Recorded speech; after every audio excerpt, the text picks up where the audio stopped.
you know?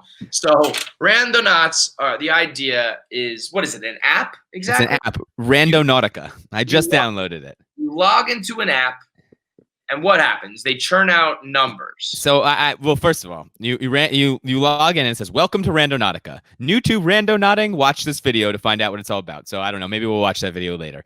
But you can also check out the 9 tenets of the Randonauts. Oh, read them out. Let's go.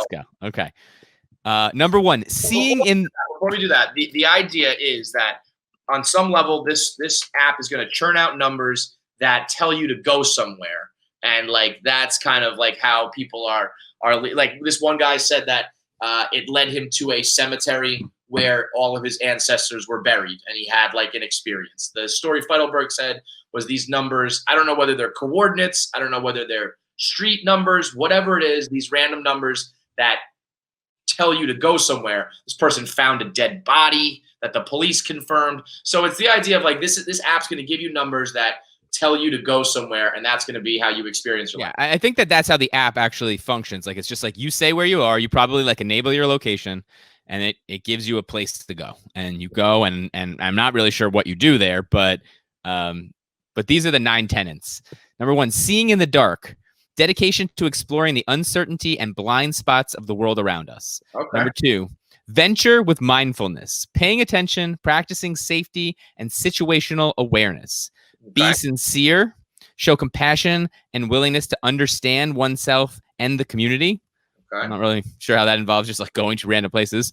Well, because it's like, you got to respect like other customs and cultures and shit. Just don't roll up on something. But I think, aren't they like sending you like a couple blocks away? Are they going to like send, if I get like fucking go to Japan, I'll be like, we're in a pandemic. Randonautica. High vibes intent. Be luminous in thought and strive to radiate a positive mindset. Are you still into this? Wavering. I'm continue. I have a thought on that. I hope number 9 is like get high as shit. Yeah.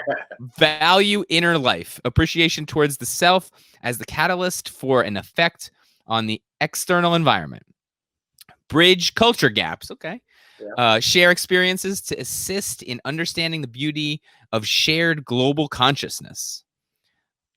Transform and shift. Curiously test the theory of quantum randomization and the possibility to change a life path or shift into a new, better space and time.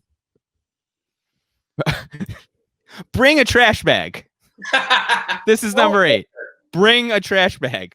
Be respectful of the environment and always leave the place you traveled to better than what it was before. Bring a trash bag. And finally, synchronicity. Diving into randomness to find connections and meaning for the individual and the community.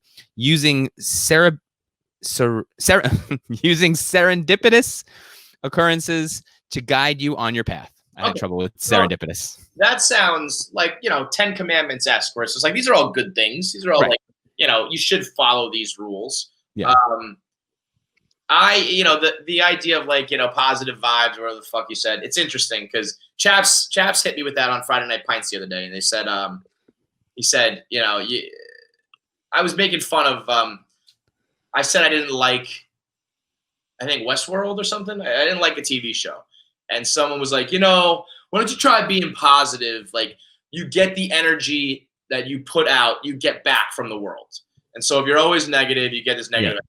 And I was like, bro, I just didn't like the show, okay? Mm-hmm.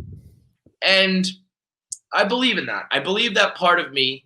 I don't know. I've said this before. I don't know whether it's because I'm a New Yorker. I don't know whether it's because I've spent most of my adult life at Barstool, which is competitive and unhealthy and like, negative. And I don't know if it's because I've been a Mets fan behind enemy territory in the Bronx my whole life. There's a million reasons why I think my natural inclination is like, fuck off, go fuck yourself, Right. And I don't think anything of that, because as much as people think that I'm like miserable, I'm actually a really happy dude. Like when I'm around people, I'm not like fucking Eeyore. When I'm at a party, I'm happy, and maybe I don't go out a lot, or I'm like inclined to say like I'm gonna stay on the couch. But when I'm with people, no one's ever like, oh my God, this guy's a fucking downer. Like, I'm telling stories, I'm busting balls, I'm yelling about shit, we're watching the game, we're drinking. I'm not actually like a miserable person. I just feel like when I give my commentary on the internet, I tend to be skeptical. I tend to be a harsh judge. I have high standards. And sometimes I'm just like, yeah, go fuck yourself. But as I've mentioned many times in this podcast, I'm starting to rethink things in the world where I'm like, maybe I don't know what I'm talking about.